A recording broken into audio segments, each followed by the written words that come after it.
Wherever you go, whatever you do, throw a little at it. Omax, Vest and Briefs. நம்மோடு உச்சநீதிமன்ற வழக்கறிஞர் அரசியல் விமர்சகர் பிரியதர்ஷினி ராகுல் இணைந்திருக்காங்க. பிரியதர்ஷினி, இப்போது 5 மாநில தேர்தல் முடிவு, 5 மாநிலத்தில் யாருக்கு அரியணை என்பதுதான் அந்த சிறப்பு நேரில் நம்ம தொடர்ந்து பார்த்துட்டு இருக்கோம். மேற்கு வங்கம், அசாம், புதுச்சேரி பாஜக தேசிய ஜனநாயக கூட்டணி ஆட்சி அமைப்பது உறுதி என்கிற நிலையை நோக்கி போயிட்டு இருக்காங்க. அவர்களுக்கான பெரும்பான்மைக்கு அதிகமான இடங்களில் முன்னிலை இருக்கிறத பார்க்க முடிகிறது. தமிழ்நாடு தான் தாவேகா முன்னிலை பெற்று வருகிறது. என்ன அறுதி பெரும்பான்மைக்கான இடத்தை நோக்கி இன்னும் ஒரு 10-11 இடங்கள் தேவை என்கிற நிலையில் இந்த தேர்தல் முடிவுகள் எதை வெளிப்படுத்துகின்றன பிரியதர்ஷினி?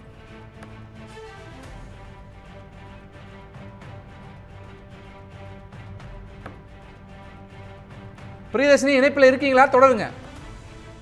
ஹலோ, கேக்குதுங்களா? நான் பேசுறது கேட்கவா? ஹலோ, 5 மாநில தேர்தல் முன்னிலை நிலவரம் எதை வெளிப்படுத்துகிறது?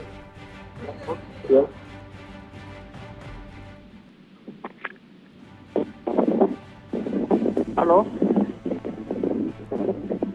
பிரியதர்ஷினி இணைப்பில் இருக்கீங்க, தொடருங்க.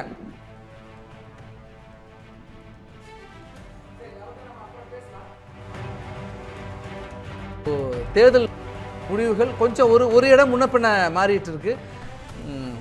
மதிவாணன் ஒரு விஷயத்தை குறிப்பிட்டார். ரொம்ப அதீத விளம்பரம், அதீத துதிப்பாடல், அதீத புகழ்பாடுதல் என்பது இந்த ஆட்சிக்கு இருந்துச்சு. நான் சுற்றிலே ஒன்று சொன்னேன். அந்த 23ஆம் புலிகேசில் 2 புலவர்கள், அவை புலவர்கள் இருக்காங்கல்ல, அதை மிஞ்சிய சிலர் இருந்ததையும் பார்க்க முடிஞ்சதுன்னு சொன்னேன். நான் அந்த கேள்விக்கு திருப்பி நான் உங்கள்கிட்ட வர்றேன். பிரியதர்ஷினி இணைஞ்சிருக்காங்க. பிரியதர்ஷினி, 5 மாநில தேர்தல் முன்னிலை நிலவரங்கள் எதை வெளிப்படுத்துகின்றன? மகேஷ் இப்ப பேசுறது கேக்குதா? கேக்குது, தொடருங்கம்மா. ஆக்சுவலி மகேஷ், நான் உங்ககிட்ட முதல்ல நம்ம இதை டிஸ்கஸ் பண்ணிருக்கிற மாதிரி 2026 எலெக்ஷன்ஸ் இது ஒரு இன்டர்நேஷனலாவே இந்தியாவை திரும்பி பார்க்கக்கூடிய ஒரு எலெக்ஷன். இது ஃபர்ஸ்ட் டைம் ரொம்ப கான்கிரீட்டா நமக்கு என்ன விஷயம் ரொம்ப தெளிவா தெரியுது அப்படின்னா, ஒண்ணு, அரசியல் பின்னணி இருக்க வேண்டிய அவசியம் கிடையாது. மக்கள் செல்வாக்கு அப்படின்றதுதான் முக்கியத்துவம். பணபலம் அப்படின்றதுக்கு வேற மக்கள் பலம் அப்படின்றதுதான் முக்கியம் அப்படின்றதுக்கான ஒரு கிளியர் எக்ஸாம்பிள் தான் இந்த என்டையர் எலெக்ஷன், இந்த 5 ஸ்டேட்ல இருக்கிற எலெக்ஷன்ஸுமே. இப்போ ஃபார் எக்ஸாம்பிள் நீங்க வெஸ்ட் பெங்கால், அசாம் அண்ட் புதுச்சேரி பார்த்தீங்கன்னா அது ஒரு வேவ் ஆஃப் ப்ரோ கவர்னன்ஸ், அதாவது சென்ட்ரல் கவர்மெண்டோட ப்ரோ சைட்ல போகுது. இன்ஃபேக்ட் வெஸ்ட் பெங்கால்ல நிறைய இந்த எஃப்ஐஆர் எடுத்து எக்கச்சக்க டிஸ்கிரிபன்சிஸ்லாம் நடந்தது. இன்ஃபேக்ட் டாக்குமெண்டாவே ஒரு வருஷமும் வெஸ்ட் பெங்கால் எலெக்ஷன்ஸ் நடக்கும் போது நேபாளில இருந்தும் மற்ற நாடுல இருந்தும் மக்கள் ஓட்டு போட்டு போயிருக்கிறதுக்கான ப்ரூஃப்லாம் நம்ம கிட்ட இருந்திருக்கு, நம்ம எஃப்ஐஆர்லாம் நடக்கிறதுக்கு முன்னாடி. ஸோ எஃப்ஐஆர் அப்படின்றது it is a very stringent way of choosing the right voters அப்படின்றதுக்கு இது ஒரு ப்ரூஃப்.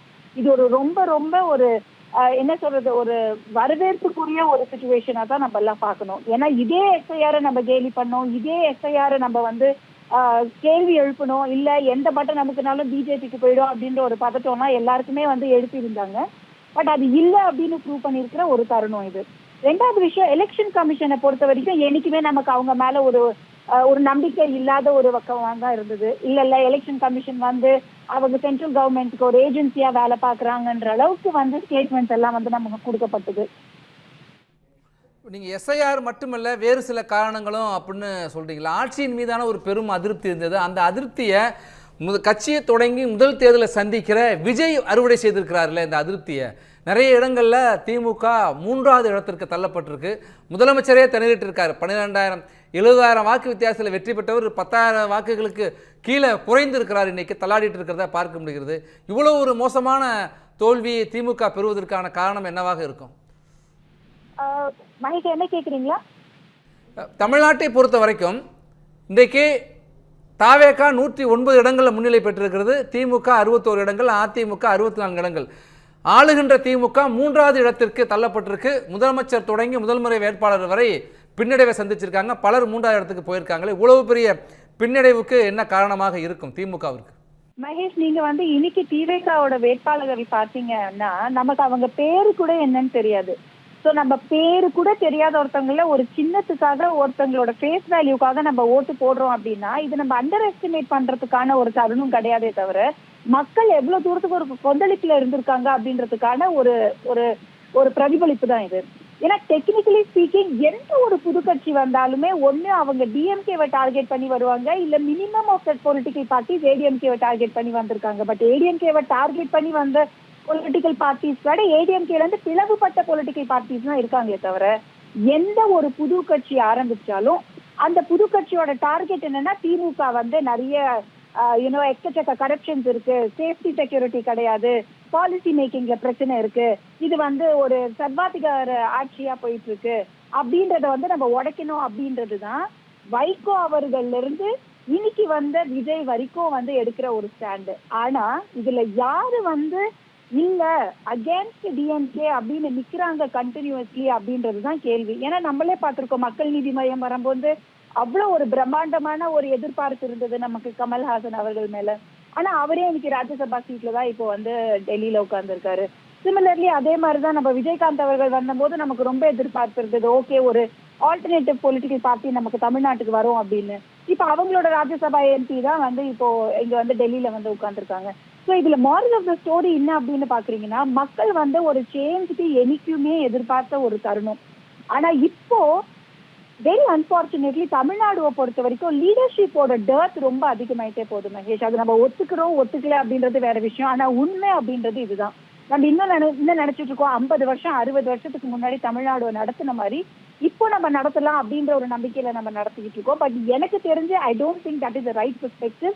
அதுக்கு டிவிகே வந்து இந்த வாட்டி எலெக்ஷன்ல வின் பண்ண ஒரு ஸ்ட்ராட்டஜி, அவங்க வின் பண்ண ஒரு ஸ்ட்ரென்த் வந்து ஒரு ஒரு என்ன சொல்றது, it is a learning for all of us.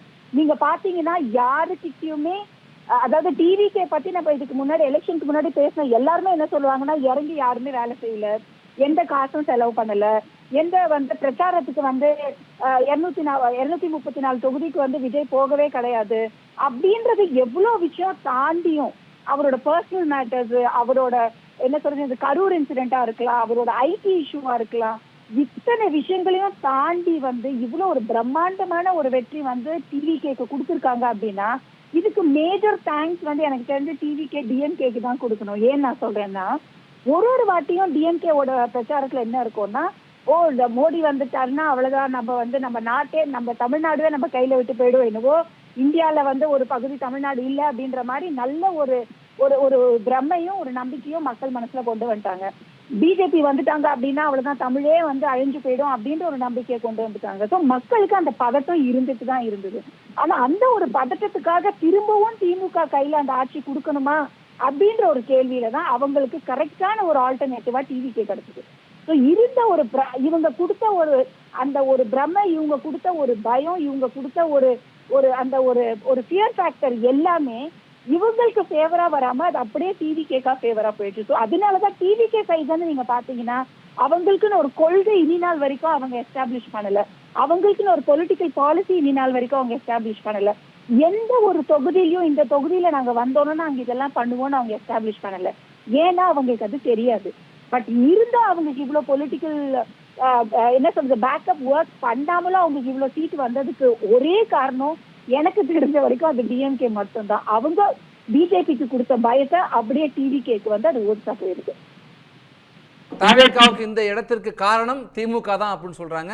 Nachi Selvaraj பத்திரிகையாளர் நம்மோடு இணைந்திருக்காங்க. மீண்டும் அதற்கு முன்னாடி மதிவாணன், ஒரு 10 ஆண்டும் தமிழ்நாட்டை பொறுத்த வரைக்கும் ஒரு மாற்று அணி, 3வது அணிக்கான முயற்சி நடந்துக்கிட்டு தான் இருக்குது. 1996 வைகோ, 2006 விஜயகாந்த், 2016 மக்கள் நல கூட்டணி நாம் தமிழர் கட்சி, 2026 இன்றைக்கு தமிழக வெற்றி கழகம் விஜய். இந்த கடந்த 3 ஆண்டுகளில் கிடைக்காத ஒரு வாய்ப்பு.